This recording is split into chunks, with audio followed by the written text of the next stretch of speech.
Olá pessoal, então vamos começando aqui a nossa aula da semana 7. Na semana 7 a gente vai tratar sobre os RNAs de interferência, também chamados de RNAi. Então o Nobel de Medicina ou Fisiologia de 2006, ele contemplou a descoberta de mecanismos que permitem silenciar a atividade de gene específico e controlar o fluxo de informação genética na célula. A interferência de RNA, ou simplesmente RNAi, foi descoberta pelos norte-americanos Andrew Fire, da Universidade de Stanford, e Craig Mello, da Universidade de Massachusetts, ambas nos Estados Unidos. Os dois, então, dividiram o prêmio de cerca de 1,3 milhões de dólares.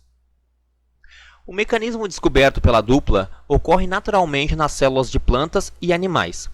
Especula-se que ele tenha sido desenvolvido há cerca de milhões de anos como uma forma de proteção das células.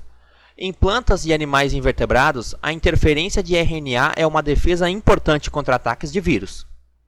A maior parte da informação genética dos seres vivos eucariotos está contida no DNA, armazenado no núcleo da célula. Essa informação é usada para comandar a síntese de proteínas que ocorre no citoplasma, fora do núcleo. O transporte dessa informação para o citoplasma é feito com auxílio do chamado RNA mensageiro, que a gente já tinha falado um pouco na última aula. A descoberta de Fire e Mello ajudou a mostrar que a função da RNA na célula vai muito além de simplesmente transportar as informações do DNA para o citoplasma da célula, como se acreditou durante várias décadas. A importância do mecanismo do RNA de interferência é que ele permite a degradação do RNA mensageiro de um gene específico, e com isso o silenciamento de sua expressão, mostrando-se um processo fundamental na regulação da informação genética. A interferência de RNA se dá pela presença de moléculas de RNA de dupla fita. O RNA mensageiro é uma molécula de fita simples, formada à imagem de um dos braços ou fitas da dupla hélice do DNA. Então a interferência de RNA ela se dá pela presença da molécula de RNA de dupla fita, que mais à frente a gente vai falar um pouco sobre isso. O RNA de dupla fita ele ativa as estruturas responsáveis pela degradação do RNA mensageiro. Com isso, a proteína que seria sintetizada a partir da informação daquele RNA mensageiro deixa de ser produzida, e o gene em questão fica silenciado. Então, pessoal, para explicar o funcionamento do RNA de interferência, eu resolvi colocar aqui no pente com vocês, para a gente poder desenhar algumas coisas e ficar mais fácil a compreensão. Então, para entender como é que o processo do RNA de interferência funciona, primeiro a gente precisa, de novo, relembrar o processo de produção de uma proteína, que ocorre desde lá do núcleo, no DNA, vai acontecer a transcrição, o DNA vai ser transcrito em RNA, contendo exons e introns, aqui acontece o processo de splicing, onde são removidos os introns, ficando apenas os exons, formando então o RNA mensageiro, que para a gente vai usar como se fosse esse aqui que eu coloquei aqui no lado, tá? Então esse RNA mensageiro, ele vai para o citoplasma da célula, lá no ribossomos ele é traduzido numa cadeia polipeptídica que se dobra formando uma proteína. A gente vai chamar essa proteína de proteína X. Aqui então a gente tem o nosso RNA mensageiro. Vamos supor que a gente conheça ele, né? No caso, para a gente fazer um RNA de interferência, para produzir um RNA de interferência em laboratório, a gente precisa conhecer a sequência do RNA mensageiro, primeiramente. Porque a gente vai produzir uma sequência que seja complementar a essa. Então, lá no laboratório, a gente vai produzir um RNA de interferência de dupla fita, que é conhecido então como dsRNA, ou Double Stranded RNA, o RNA de dupla fita. Então, a gente vai produzir ele com base no que a gente quer silenciar, no gene que a gente quer silenciar. Então, por exemplo, eu sabendo que o RNA mensageiro, aqui ó, RNA mensageiro, que produz a proteína que eu gostaria de silenciar é esse, então logo eu iria lá no meu laboratório e ia produzir um RNA de dupla fita que fosse complementar a ele. Ou primeiro a gente pega uma fita que é igual, né, a ou C, e aqui embaixo vai ficar o AC. Bom, vocês entenderam, né? Uma fita complementar. Isso aqui está ficando muito feio, mas é só para vocês conseguirem entender. Pronto, é produzido então esse RNA dupla fita. Esse aqui é o nosso RNA produzido, é o nosso dsRNA.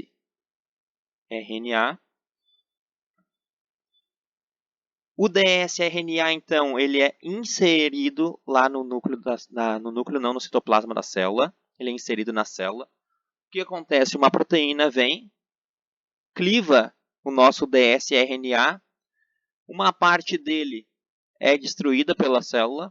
Vamos então destruir aqui, uma parte dele é destruída pela célula. A outra parte dele forma um complexo com uma proteína. Então a gente vai ter uma proteína, RISC, o complexo RISC, como está ali na imagem. E aqui nós temos o nosso fragmento de RNA aqui introduzido. Vocês conseguem perceber que esse fragmento de DNA é complementar ao RNA mensageiro que a gente tem lá na célula? Ó, ele é complementar aqui.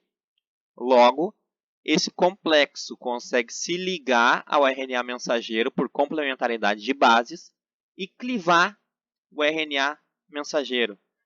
Sem RNA mensageiro, a gente não tem o quê? Produção de proteína. Logo, a proteína não é produzida. Então, basicamente, o RNA de interferência, ele se liga ao RNA mensageiro e cliva, então, o RNA mensageiro, destruindo ele, não produzindo uma proteína. Ou seja, o gene é silenciado. O gene que produz uma proteína X. No caso, a nossa proteína X não vai ser produzida. Basicamente, é isso, pessoal. Essa imagem explicada de uma forma mais simples aqui para vocês. Então, agora eu vou falar um pouco sobre os experimentos-chave que foram feitos por Mello e Fire, que comprovaram que seria necessário colocar uma fita dupla de RNA, né, esse dsRNA, na célula para que haja o efeito, né, de silenciamento do gene. Então, eles estavam investigando a regulação e expressão gênica de um verme neumatoide, o C. elegans, que é um organismo modelo muito usado em estudos de biologia de desenvolvimento. Então, ao injetar nas células desse verme o RNA mensageiro responsável por comandar a síntese de proteína muscular, eles não notaram qualquer efeito. Eles foram lá, por exemplo, existe uma proteína que aumenta a massa muscular, ou que comanda a síntese muscular. Foi injetado, então, apenas o RNA mensageiro, que não produziu efeito. Ao injetar a mesma sequência de RNA mensageiro com suas bases genéticas dispostas no sentido inverso, ou seja, a fita antissenso, também não observaram nenhuma mudança no comportamento do animal. No entanto, eles investigaram que quando eles injetaram ambas as formas, a fita senso e antissenso juntas, o verme passou a exibir movimentos peculiares, movimentos diferentes, observados apenas em animais que não tinham o gene responsável por codificar aquela proteína muscular. Ou seja, animais que não têm aquela proteína se mexem de uma forma. Quando eles inseriram uma dupla fita de RNA, esse animal começou a se mover igual ao animal que não tinha aquela proteína. Isso era indicativo de que aquela proteína não estava mais sendo produzida pelo animal. Ao se parearem, os RNAs senso e antissenso se ligam um ao outro e formam um RNA de dupla fita. Fire e Mello formularam então a hipótese de que esse RNA de dupla fita poderia estar ligado ao silenciamento do gene que tem a mesma sequência daquele RNA. Para testar então essa hipótese, a dupla injetou RNA de dupla fita contendo sequências responsáveis por comandar a síntese de diversas outras proteínas daquele C. elegans. Eles notaram que o método levava sistematicamente ao silenciamento do gene que tinha a mesma sequência do RNA. E com isso, a proteína associada àquele gene deixava de ser produzida. Então agora, nessa parte da aula, eu vou falar sobre como os RNAs de interferência são utilizados em estratégias contra pragas e vírus para melhorias de plantas. Então aqui eu vou estar colocando a matéria, né? O feijão transgênico desenvolvido pela Embrapa é aprovado no Brasil. Então eu vou explicar o porquê que foi necessário fazer esse feijão transgênico e como que foi feito através da técnica aí de RNA de interferência. Então eu vou falar um pouco sobre o vírus, né, o mosaico dourado. Ele é a principal virose na cultura do feijoeiro. Ela é causada pelo vírus Bean Golden Mosaic Virus, o BGMV. Esse vírus pertence ao grupo do B-gomovírus, que tem um genoma bipartido, ou seja, são dois componentes de DNA circular, o DNA A e o DNA B. Então aqui a gente tem um vírus de DNA, comumente a gente costuma encontrar vírus de RNA, nesse caso nós temos um vírus de DNA, E esse vírus ele é muito prejudicial à planta que produz o feijão. Ele pode causar cerca de 100% da perda da lavoura. Caso uma lavoura de feijão fique contaminada com esse vírus, é possível sim que toda a lavoura seja perdida. Então, por conta disso, da destruição causada por esse vírus nas células vegetais, foi necessário então que a Embrapa desenvolvesse de alguma forma uma resistência a esse vírus. E isso eu vou explicar agora de novo aqui no Paint para que vocês possam entender de uma forma mais simples. Então, gente, aqui a gente está novamente no Paint para a gente poder explicar. Para eu poder explicar um pouco sobre como é que funciona esse processo de tornar uma planta imune a um certo vírus. Então, primeiro a gente vai falar sobre o processo de invasão e de replicação de um vírus de uma forma normal, tá? Então, porque eu peguei uma figura, primeiro o vírus ele chega na célula, acontece a adesão, depois acontece a fusão. O vírus, então, introduz o seu material genético na célula. Nesse caso aqui dessa imagem, acontece a transcrição reversa, mas como eu falei, o vírus que causa o mosaico dourado, ele é de DNA, tá? O vírus já é de DNA. Transcrição reversa serve para quê? Transformar RNA em DNA. Então aqui é desnecessário, tá? Pode esquecer essa parte. Então o DNA do vírus ele vai entrar lá no núcleo da célula, vai acontecer uma integração. O DNA do vírus se integra ao DNA daquela célula. E a partir daí o que acontece? A própria célula começa a produzir partículas virais. Ou seja, é replicado o DNA do vírus e são produzidas as proteínas virais.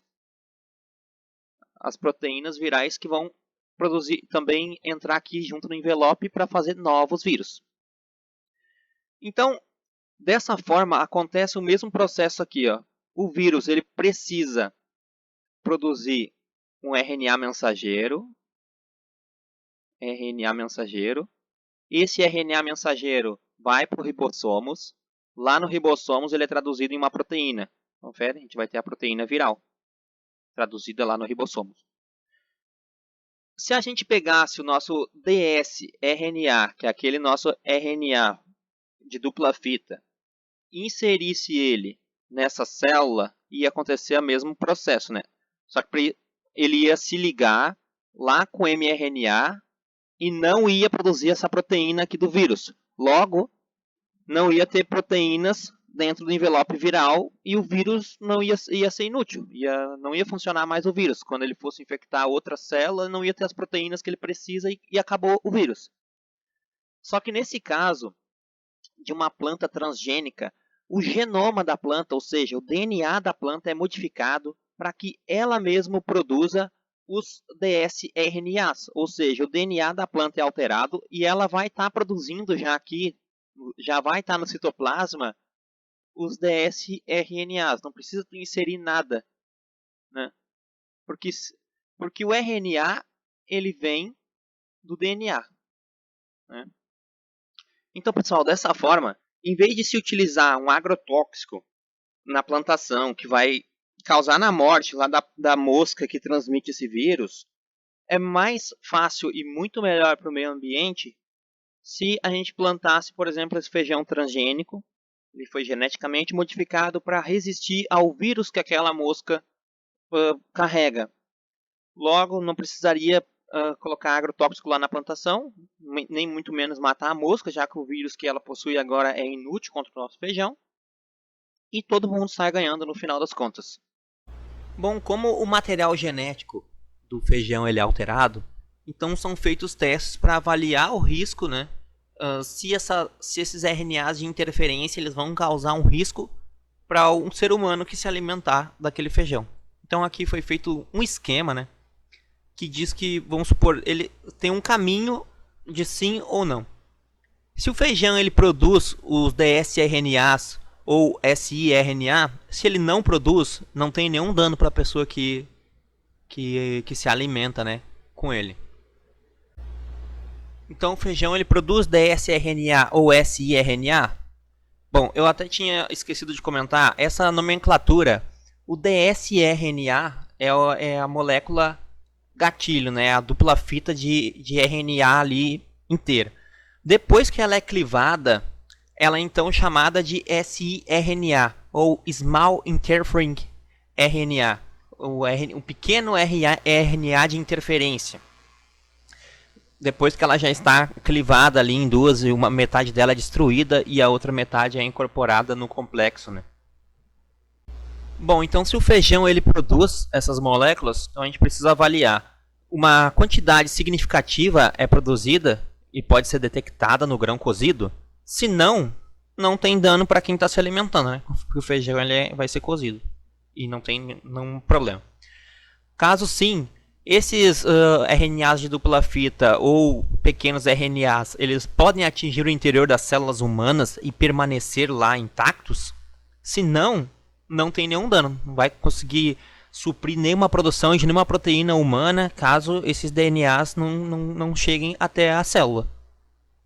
Caso sim, então a sequência desse RNA tem homologia com genes humanos? Porque para um DNA de interferência ele interferir em um gene, ele precisa ter complementariedade de bases. Então, se não tem complementariedade de bases, não tem como causar dano, não tem como suprir nenhuma proteína humana. Então, se não, não há danos. Caso sim, a gente vai para outra última etapa ali. E há evidências em vivo de regulação prejudicial do modelo animal? Se não, não tem dano. Caso alguém faça um teste lá com um animal se alimentando de um feijão e mostre um dano prejudicial, então a gente pode confirmar que sim, temos danos à saúde causados por um alimento transgênico, né? Então a gente tem que passar aí por diversas etapas de testes para poder dizer que um alimento transgênico, né, ele é perigoso ou nocivo à saúde humana. E no caso desse feijão, ele não é porque ele foi aprovado, então ele passou nesses testes, todas essas etapas foram concluídas com sucesso, mostrando que ele é seguro para ingestão humana. Bom pessoal, agora eu vou falar então como os RNAs de interferência eles são utilizados em estratégia contra doenças, já falando sobre a saúde humana. Então aqui eu vou falar sobre um medicamento que é utilizado para terapia de RNA. O Patisiran é o primeiro medicamento eficaz para amiloidose. Que a amiloidose é uma doença genética que ela produz umas versões anormais de uma proteína, que é a transtiterritina, ou TTR, como pode ser chamado também. E essa proteína, então, defeituosa, ela se acumula nos tecidos, especialmente nos nervos periféricos e no coração. E isso é uma doença degenerativa, né, que tem uma progressão muito letal. Então, vou explicar um pouco sobre como é que funciona essa doença, a amiloidose, e como é que funciona também o medicamento com base em RNAs de interferência. Então, basicamente, aqui a gente tem, de novo, aquela figura mostrando o processo de produção de uma proteína. E aqui a gente vai falar primeiro sobre como é que uma pessoa saudável, né, normal, assim, a gente poderia dizer saudável. Então, acontece DNA, transcrição, RNA mensageiro, tudo aquilo que a gente já viu, é produzida então a proteína TTR e ela faz a sua função normal no corpo. Já uma pessoa que possui a amiloidose, ela já vai ter o seguinte, mutação no gene lá no seu DNA. Então, essa mutação vai gerar uma proteína não funcional ou não funciona. Essa proteína não funcional se acumula em vários órgãos do corpo, incluindo nervos, coração e também no gastrointestinal. Ou seja, as pessoas vão começar a ter um acúmulo de proteína não funcional nesses órgãos, o que leva essa pessoa a óbito. Então, como é que o medicamento atua? Conhecendo o gene, né? A gente conhece qual é o gene e qual é o problema que a gente tem aqui no gene. Então, a gente vai conhecer o RNA mensageiro e vai produzir nosso dsRNA, que é o nosso RNA em dupla fita. A gente vai ter aqui uma dupla fita de RNA. Isso aqui vai ser inserido na célula. Novamente, lá na célula acontece uma clivagem, né, desse dsRNA e ele passa a se chamar então siRNA.